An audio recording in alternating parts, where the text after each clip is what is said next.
और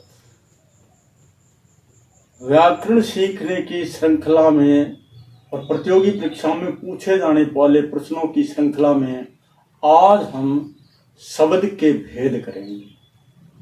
उद्भव के आधार पर शब्द के कितने भेद होते हैं उनको पहचानने की कला सीखेंगे। तो पहले लेते हैं अपने शब्द।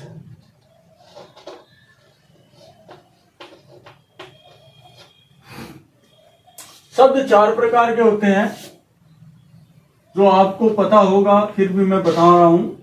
शब्द चार प्रकार के होते हैं। तत्सम,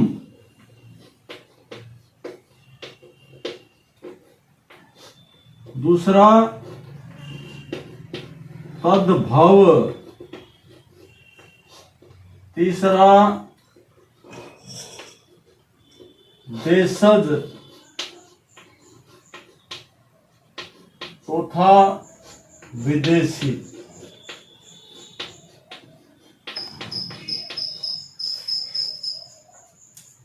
उद्भव के आधार पर चार प्रकार के होते हैं। अब इनको पहचानने की कला बताता हूं।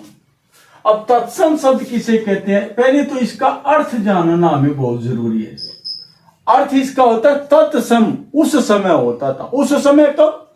जब आर्यों के समय, प्रारंभ में संस्कृत भाषा आई थी। आर्यों ने संस्कृत भाषा, प्राकृत भाषा थी, प्राकृत से संस्कृत आई, तो आर्य संस्कृत भाषा का उपयोग करते हैं। और हम भी विवाह शादी में, नामकरण में आदि में पंडित जी को बुलाते हैं। पंडित जी सभी देवताओं को संस्कृत में उच्चारण करके आह्वान करते हैं। क्यों करते हैं? क्योंकि देवताओं की भाषा संस्कृत है, और जब वो संस्कृत भाषा में ही बुलाएंगे तब आएंगे। क्यों? क्योंकि अब यहाँ हम हिंदी बोलते हैं और अमेरिका चले गए, हम हिंदी में बोलेंगे तो कोई समझेगा नहीं ये क्या कह रहा है। तो हमें उन्हीं की भाषा में बोलना पड़ेगा, तब वो समझेगा। हम बुलाएंगे तो वो आएगा, जाने का कहेंगे तो जाएगा। वैसे ही देवताओं की भाषा है संस्कृत। इसलिए उस समय, देवताओं के समय, राजा राम के समय में, आर्यों के समय में जिन शब्दों का उच्चारण किया जाता था बोलने में, वर्तनी में, उन्हें कहते हैं तत्सम शब्द। इसलिए इनको कहते हैं उस समय। तद्भव, उस समय क्या होता था, इस शब्द का अर्थ। तो उस समय जिन शब्दों का अर्थ होता था, जैसे दुग्ध,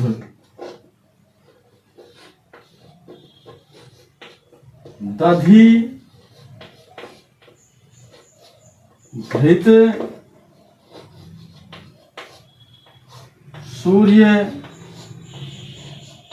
ये शब्द देवताओं के समय ऐसे ही बोले जाते थे। वैसे मूल रूप से पहचान एक ध्यान रखना कि जिस शब्द में क्षय वर्ण आता है ना, क्षय वर्ण, अक्षी, अंगरक्षक, क्षय वर्ण आता है, वो तत्सम शब्द कहलाता है। ज्यादातर इसके बारे में पूछा जाता है। तो जिसमें क्षय वर्ण दिखे ना, आपको पूछे शब्द का कौन सा भेद है, तो आसानी से बता सकते हो कि इसमें तत्सम शब्द है। अब मैं आपको बता दूं, जो संस्कृत के शब्द हैं और हिंदी भाषा ने सीधे स्वीकार कर लिए, उन्हें ही तत्सम शब्द कहते हैं। जैसे दुग्ध, दधी, घृत, सूर्य आदि। समझ में आया? अब इन्हीं को तद्भव किसे कहते हैं? वे शब्द जिसे हिंदी भाषा ने अर्थ के रूप में स्वीकार कर लिए, तद्भव कहते हैं। तत् होते थे, भव माने आज होते हैं। तो इसका मतलब ये हो गया कि देवताओं के समय क्या होता था, आज क्या होता है, तो इसे हमने अर्थ के रूप में स्वीकार कर लिया, उसे कहते हैं हम तद्भव शब्द। जैसे दुग्ध को क्या कहते हैं आजकल? दूध।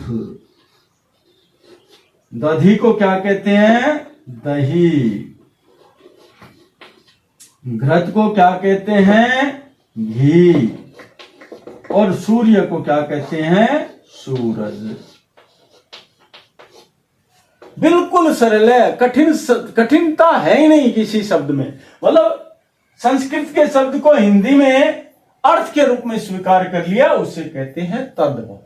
तद मतलब उस समय, भव माने अब होता है। संस्कृत के शब्द है दोनों ये। तद उस समय, भव माने होता है, अब क्या होता है, उस समय के शब्द का अब क्या अर्थ होता है, उसे कहते हैं तद्भव। आगे समझे। अब इसके अलावा होता है देशज। देशज शब्द वे होते हैं जो हमारे क्षेत्रीय भाषाओं में बोले जाते हैं, प्रचलित भाषाओं में बोले जाने वाले शब्दों को देशज कहते हैं। जैसे ग्रामीण परिवेश में बोला जाता है, तो कहावत भी है, 3 कोस में पानी बदले 5 कोस में वाणी।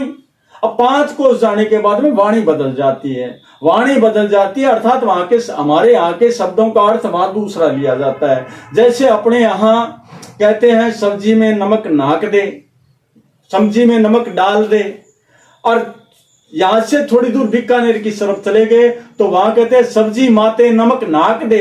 अब नाक देगा मतलब नाक थोड़ी डुबोना है, नाक देगा मतलब डाल दे होता है। तो यहां हम डाल दे कहते हैं, वहां नाक दे कहते हैं। तो ये प्रचलित भाषा के शब्द हैं, जो प्रचलित शब्द हो जाते हैं उन्हें कहते हैं देशज शब्द।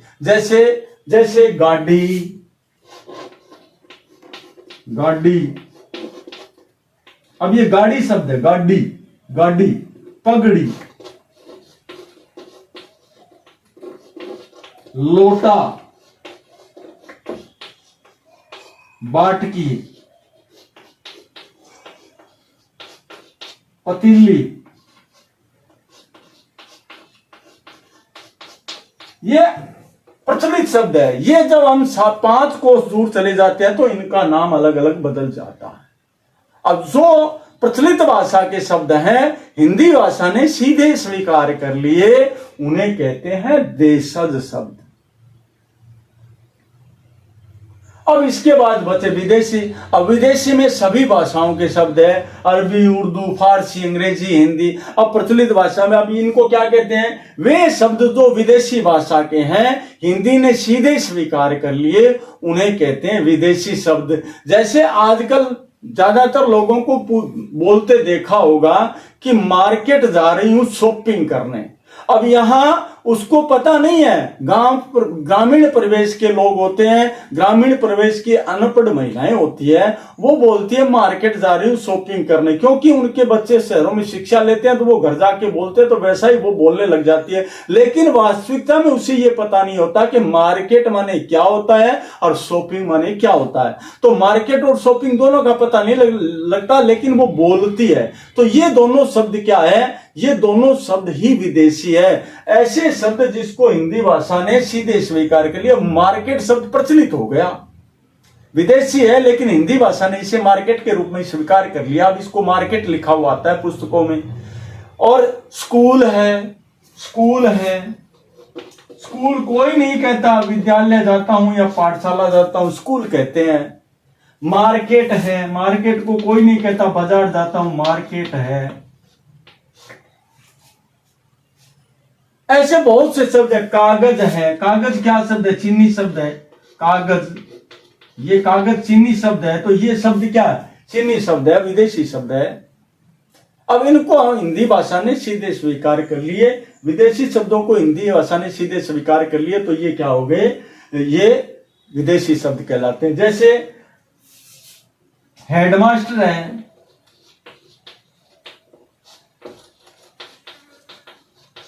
प्रधानाध्यापक कोई नहीं कहता, हेडमास्टर कहता है। हेडमास्टर क्या है, हिंदी ने स्वीकार कर लिया है। जिन शब्दों को हिंदी भाषा ने वैसे के वैसे स्वीकार कर लिए, विदेशी भाषा के वे शब्द जिसे हिंदी भाषा ने वैसे के वैसे स्वीकार कर लिए, विदेशी शब्द कहलाते हैं। तो प्यारे बच्चों, मैंने इन शब्द उद्भव के आधार पर शब्द के भेद चारों बताए, इन चारों को पहचानने की कला बताई। आपको शायद पसंद आई होगी। आपको पसंद आई है तो आप मेरे चैनल को सब्सक्राइब करना, लाइक करना, कमेंट करना। धन्यवाद।